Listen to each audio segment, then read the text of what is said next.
10장 13절의 말씀입니다. 우리 한 마음과 한 목소리로 천천히 합독합니다. 고린도전서 10장 13절의 말씀입니다.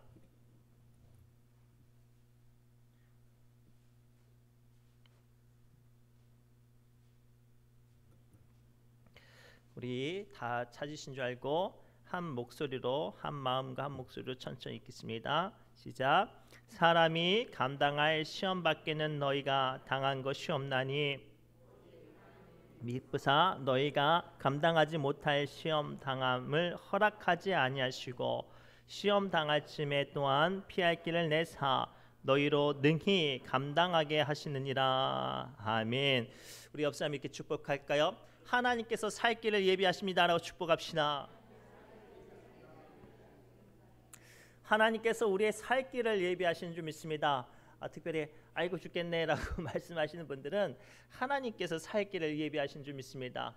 이제 명절, 설 명절 때 되면 영화들이 많이 개봉을 해요. 특별히 액션 영화들이 많이 개봉을 하는데 그 액션을 보면 참 신기한 게 있어요. 막 총알이 빗발치듯이 쏟아지고 주인공 한 명인데 상대팀은 막 수십 명이 되는데도 불구하고 주인공은 절대 안 죽어요. 물론 뭐 힘들고 어렵고 다치고 생각했던 일들이 좀 풀리지 않을 수 있지만 아무튼 주인공은 마지막 순간까지 절대 죽지 않고 최후의 승리자 누가 되는 거예요? 주인공이 되는 거예요. 왜죠? 그 영화의 어떤 작가와 감독이 그 주인공을 영웅으로 만들기 위해서 처음부터 예정하고 계획하고 작정해서 그렇습니다.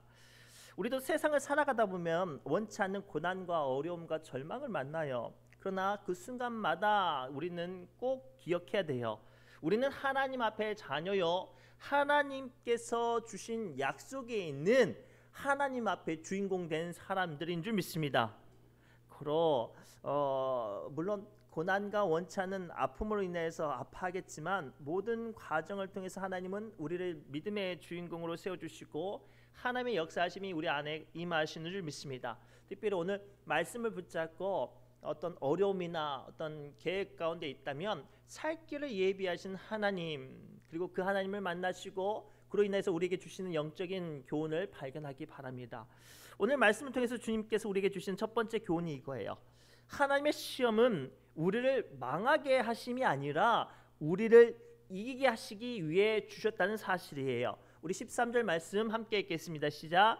사람이 감당할 시험 밖에는 너희가 당한 것이 없나니 오직 하나님은 미쁘사 너희가 감당하지 못할 시험 당함을 허락하지 아니하시고 시험 당할 쯤에 또한 피할 길을 내사 너희로 능히 감당하게 하시느니라. 아멘.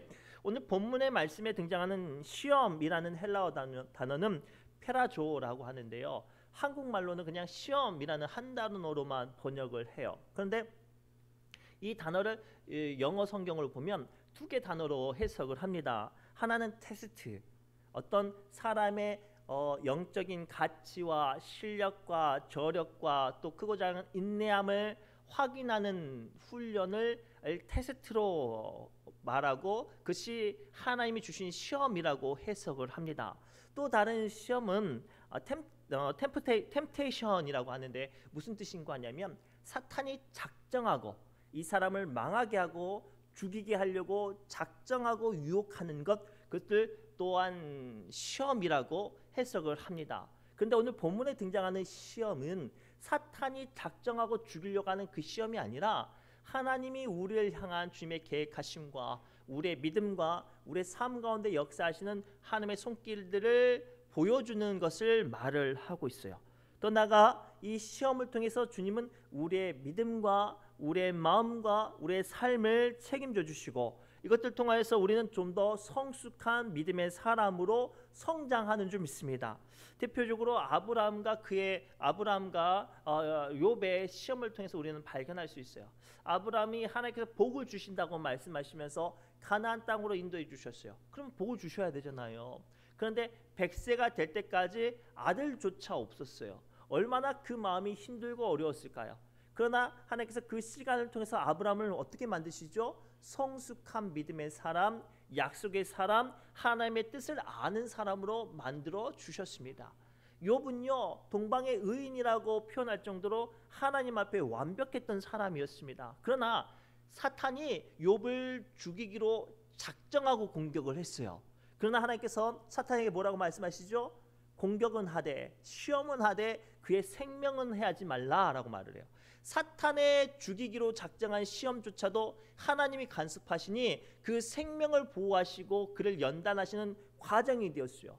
더 놀라운 건 정말로 사탄이 죽이고 망하려고 했던 그 유혹, 그 시험 가운데서도 하나님이 역사하시니 그 욥이 잃어버렸던 모든 것을 회복하시고 더 존귀하고 거룩하고 아름답게 하나님께서 욥을 회복시켜 주셨음을 우리는 성경을 통해서 배웁니다.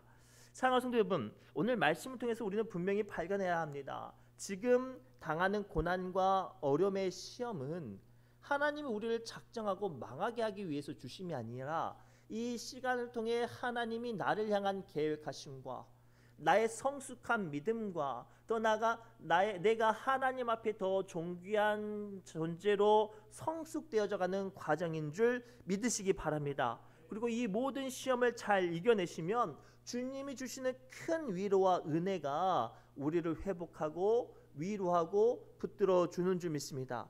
그래서 예레미야서 29장 11절 말씀을 보면요, 하나님이 시험 당한 사람들에게 이렇게 말씀하세요. 함께 읽겠습니다. 시작. 여호와의 말씀이니라. 너희를 향한 나의 생각을 내가 아나니 평안이요 재앙이 아니니라. 너희에게 미래와 희망을 주는 것이니라. 아멘. 이 말씀의 배경은 어떤 말씀이냐면 남유다가 멸망할 때 에레미야 선지자를 통해서 하나님께서 주셨던 말씀이에요. 나라가 망했어요. 모든 사람들이 포로로 끌려가는 그 상황 가운데 하나님께서 에레미야에게 주신 말씀이 뭐냐면 포로로 끌려간다고 절망하지 말라, 낙심하지 말라, 포기하지 말라.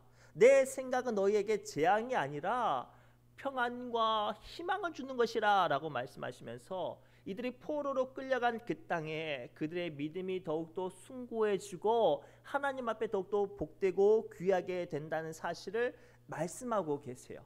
그리고 사랑하는 성도 여러분, 원치 않은 시련과 어려움 가운데 우리는 기억해야 돼요. 이 시험을 통해서 주님은 나를 망하게 하심이 아니라 하나님의 분명한 약속과 위로가 있다는 사실을 기억하세요. 다윗은 엔디게 광야에서 10여 년 동안 사울왕에게 쫓김을 당했어요. 자기를 지지했던 사람들과 심지어 자기를 도와줬던 사람들도 다 사울왕에게 공격을 당해서 죽임을 당했어요. 세상의 끝에 내몰린 것 같고 심지어는 블레셋 땅에 망명하려고 했는데도 그것조차 하나님께서 막으시니까 그 존귀했던 사람이 엔디게 광야에서 별 볼 일 없이 초라하게 지냅니다. 그러나 그 시간을 통해서 다윗은 하나님의 뜻을 묻고 하나님의 계획하심이 어디 있는지를 발견하고 기도하는 사람이 된 줄 믿습니다. 고로 사랑하는 성도 여러분, 이 시간 갑작스러운 문제나 어려움을 만날 때 그 시험을 통해서 여러분들 향한 하나님의 뜻을 발견하시기 바랍니다. 이스라엘 백성들이 출애굽한 이스라엘 백성들이 40년의 광야 시간 동안 하나님은 그들을 시험하시고 연단하셨어요. 얼마나 힘들었는지 그들은 걸음걸음마다 불평하고 원망할 정도로 처절하게 힘들어할 정도로 그들은 시험과 연단 가운데 있었죠. 그러나 그 40년의 시간 동안 이스라엘 백성들은 하나님을 의지하는 방법을 배웠고 하나님을 찾는 방법을 배웠어요. 그리고 그 순간 통해 하나님께서 자신들의 믿음 가운데 역사하신 것을 보았지요. 그리고 이 시간 광야의 시간 같은 시험과 고난과 어려움을 만났다면 기억하십시오. 하나님은 그 시험을 통해 여러분들을 망하게 하심이 아니라 여러분들 더 존귀하고 아름답고 거룩하게 세워주시는 은혜가 임하는 줄 믿습니다. 두 번째는 이 시험을 통해 우리는 살 길을 열어주시는 하나님을 발견할 수 있어요. 우리 13절 말씀입니다. 시작. 너희가 당한 것이 없나니 오직 하나님은 미보사 너희가 감당하지 못할 시험 당함을 허락하지 아니하시고 시험 당할 쯤에 또한 피할 길을 내사 너희로 능히 감당하게 하시느니라. 아멘. 오늘 말씀 중반절을 보면요, 하나님은 이렇게 선언하세요. 우리가 감당 못할 시험을 허락하지 않으냐시고 또 시험 당할 쯤에는 피할 길을 열어주시는 분이라고 설명하고 계십니다. 즉 어떠한 시험 가운데서도 하나님은 어떠한 절망 가운데서도 하나님은 살 길을 열어주시는 능력의 주님이신 줄 믿습니다. 앞서 말씀드렸듯이 대표적으로 이스라엘 백성들이 출애굽하고 가나안 땅을 향하고 나아갈 때 그들을 막아섰던 것은 건널 수 없는 홍해 바다였습니다. 심지어는 뒤에서는 애굽의 군대가 자신들을 잡아가려고 공격하려고 쫓아옵니다. 앞으로도 뒤로도 갈 수 없는 그 상황 가운데 하나님은 이스라엘 백성들에게 무엇을 보여주셨냐면 모든 문이 막혔을지라도 하나님은 문들을 열어주시는 분, 그 사실을 보여주시기 위해서 바다를 가르셨어요. 이게 오늘 우리에게 임하시는 하나님의 말씀입니다. 사랑하는 성도 여러분, 기억하십시오. 아무리 세상의 모든 문이 막혔어도 나는 끝이야 라고 내 스스로 생각되었어도 하나님이 문을 여시면 그 어떠한 절망적인 상황 가운데서도 문들이 열려지는 줄 믿습니다. 실제로 이스라엘 백성들이 하나님을 믿고 의지하는 마음으로 이제 가나안 땅에 도착했어요. 제2세대 정말로 훈련된 사람들이 가나안 땅에 도착하고 가나안 땅에 이제 들어가려고 하는데요. 가나안 땅에 들어가는 관문 역할하는 큰 도시를 만나요. 여리고 도시, 여리고 성을 만나는데요. 이 도시가 관문의 도시인지라 군사 도시인지라 성이 어마어마하게 높고 두텁고 견고했어요. 그런데 이스라엘 백성들은 성을 공략할 무기조차도 없고 경험도 없었어요. 심지어는 힘도 없었죠. 그 상황을 여호수아서 6장 1절에 이렇게 표현합니다. 함께 읽겠습니다. 시작. 이스라엘 자손들로 말미암아 여리고는 굳게 닫혔고 출입하는 자가 없었더라. 아멘. 가나안 땅에 들어가는 유일한 문, 관문, 그 여리고성이 닫혔어요. 그 성이 그냥 조그마한 문이 아니라 아주 견고한 성이라 그 문이 닫히면 열 수가 없는 절망적인 상황이었습니다. 그때 하나님께서 이스라엘 백성들에게 등장하셔서 뭐라고 말씀하시냐면 여호수아서 6장 2절 이하 말씀 함께 읽겠습니다. 시작. 보라, 내가 여리고와 그 왕과 용사들을 내 손에 넘겨주었으니 너희 모든 군사는 그 성을 둘러 성 주위를 매일 한 번씩 돌되 엿새 동안을 그리하라. 제사장 일곱 양각 나팔을 잡고 언약궤 앞에서 나아갈 것이요 일곱째 날에는 그 성읍 7번 돌며 그 제사장들은 나팔을 불 것이며 제사장들이 양각 나팔을 길게 불어 그 나팔 소리가 너희에게 들릴 때에는 백성은 다 큰 소리로 외쳐 부를 것이라. 그리하면 그 성벽이 무너져 내리리니 백성은 각기 앞으로 올라갈지니라. 아멘.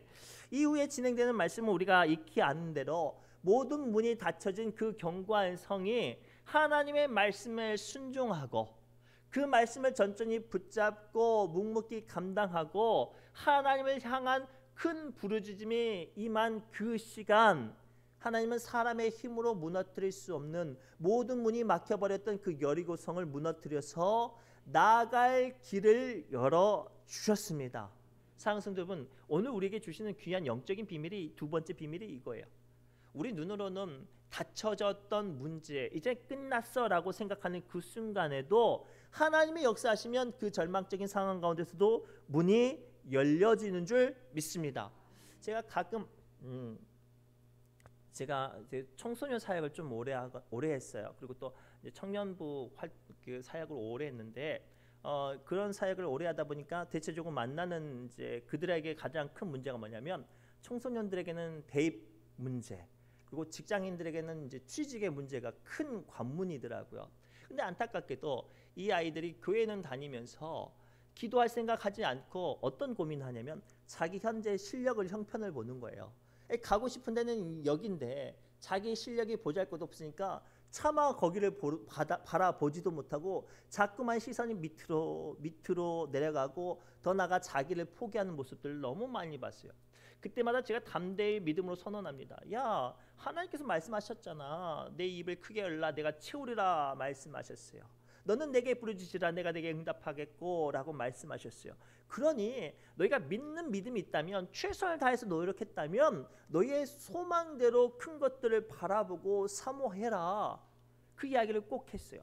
근데 놀라운 건요, 그 말씀을 붙잡고 열심히 공부하면서 열심히 준비하면서 기도한 사람들은 그 상상도 할 수 없었던 그 높은 문들이, 그 닫혀졌던 문들이 다 열렸어요. 다 열렸다고요. 야, 안 돼. 네 실력으로 도무지 갈 수 없어라는 대학도 가고요. 야, 뭐 수천 대 일 그 들어가기 힘든 대기업도 들어가고요. 막 그 어려웠던 문제들도 해결된 것을 저는 봤어요.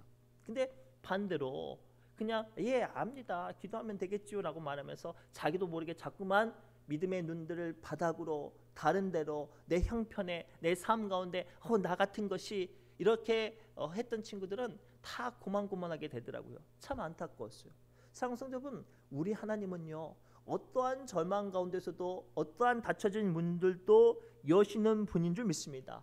심지어는 사탄이 수많은 어려운 일들이 여러분들을 포위하고 공격했을지라도 하나님은 그 절망적인 상황 가운데서도 우리를 건져내 주시는 줄 믿습니다. 그래서 고린도후서 4장 8절에서 10절 말씀에 다음과 같이 주님은 우리에게 말씀하세요. 함께 읽겠습니다. 시작. 우리가 사방으로 우겨쌈을 당하여도 쌓이지 아니하며 답답한 일을 당하여도 낙심하지 아니하며 박해를 받아도 버림받지 아니하며 거꾸러뜨림을 당하여도 망하지 아니하고 우리가 항상 예수의 죽음을 몸에 짊어짐은 예수의 생명이 또한 우리 몸에 나타나게 하려 함이라. 아멘.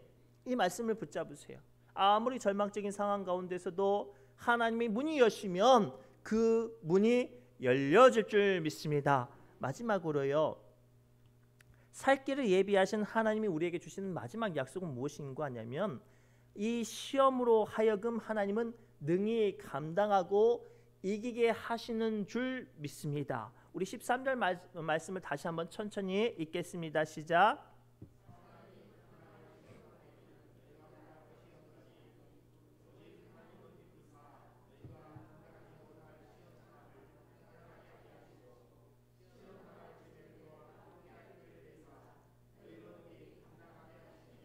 아멘. 오늘 말씀 중에 가장 중요한 말씀 좀 나누려고 해요. 오늘 말씀을 통해서 주님은 분명히 우리에게 선언하시는 게 뭐냐면, 이 모든 시험을 능히 감당하게 하신다고 말씀하고 계세요. 이 말씀의 의미가 무엇인가 하냐면, 시험 당하는 것은 그 당하는 것에서 끝나는 게 아니라 이기는 게 목적이에요. 시험을 통해 하나님의 뜻은 그 시험이 손해가 아니라 우리에게 유익이라는 사실을 보여주기 위함입니다. 시험을 통해서 주님이 주시는 뜻은요, 그 시험을 통해서 우리가 약하게 되는 것이 아니라 그 시험을 통해 우리가 강하게 되는 것이 주님의 목적이란 말이에요. 고로 우리는 시험 당함으로 통해서, 시험 통해서 이기는 법을 배워야 해요. 뭐라고요? 이기는 법을 배워야 돼요. 상당수의 많은 사람들이요, 시험을 당하면 너무나도 허무하게 낙심되어지고 지치고 약해져 버려요. 너무나도 쉽게 포기하거나 야, 난 요것밖에 안 돼라는 사람이 되어버려서 쉽게 자기를 낮춰버린단 말이에요. 그런데요, 하나님께서 우리에게 주신 그 시험의 뜻은요, 이기는 방법을 가르쳐 주시기 위함이라는 사실을 기억하시기 바랍니다. 저는요, 아주 시골에서 자라서요, 어떤 걸 본 적이 있냐면, 어미 고양이가 새끼 고양이를 훈련시킨 걸 봤어요. 그러니까 어미 고양이가 이제 새끼 고양이를 조금 크면 어떤 훈련을 시키냐면, 처음에는 새양지 한 요만한 작은 쥐를 잡아서 새끼 고양이들에게 던져줘요. 그러면 이 새끼 고양이가 엄마 젖만 먹고 받아 먹고만 살았던 녀석들인데, 살아서 꿈틀꿈틀 거리는 게 너무나도 깜짝 놀라잖아요. 자기는 이만한 등치여도 요만한 게 달라들면 막 깜짝 놀라고 뒷걸음질 쳐요. 그런데 그 상황 가운데 어머니한테, 자기 엄마한테 도와달라고 엄마를 부르고 막 쳐다보고 해도 이 어미 고양이들 신경도 안 쓰는 거예요. 그러면 이제 새끼 고양이들끼리 지네들끼리 막 난리가 나요. 조그만 그 새양지를 피해 보기도 하고 막 거기를 향해서 막 야옹이라고 큰 소리를 쳐보는데, 이 쥐가 어떻게 살려고 막 고양이들한테 이빨도 드러내기도 하고 막 들어받기도 해요. 그러다가 어느 순간 이 새끼 고양이가 용기를 내서 이 쥐를 툭 한번 쳐요. 그리고 한번 입으로 물어보기도 하죠. 그리고 나중에 그 고양이를 잡아요. 그러다 보면 조금 더 어미 고양이가 조금 더 큰 쥐를 갖다 주기도 하고요. 좀 더 훈련이 되어지면요, 나중에 이 고양이가 어떻게 되냐면 독이 있는 뱀들도 잡아요. 자기 어미 고양이가 던져준 시험들을 테스트를 하나 둘씩 해가면서 이 새끼 고양이가 뭐를 배워요? 이기는 방법을 배워요. 오늘 주님이 우리에게 주시는 이 귀한 영적인 메시지를 지금 우리가 붙잡아야 돼요. 사랑하는 성도분, 우리가 원치 않는 시련과 어려움을 누구나 다 만날 수 있어요. 중요한 건 그 시간을 통해 아파하고 부르짖고 눈물 흘리고 하나님 찾는 것도 중요해요. 그것도 굉장히 중요합니다. 그러나 진짜로 그 문제 가운데 우리를 향한 하나님의 뜻은 무엇인가냐면 이기는 방법을 배우라는 거예요. 이기는 방법. 내가 감당치 못할 육신의 아픔도, 내 힘으로 해결할 수 없는 어떤 인간적인 관계의 문제도, 도무지 상상도 할 수 없는 물질적인 문제도 이 시험을 이기고 말미암아 우리는 무엇을 배우냐면 하나님의 사람으로서 세상을 이기는 방법을 배우는 줄 믿습니다.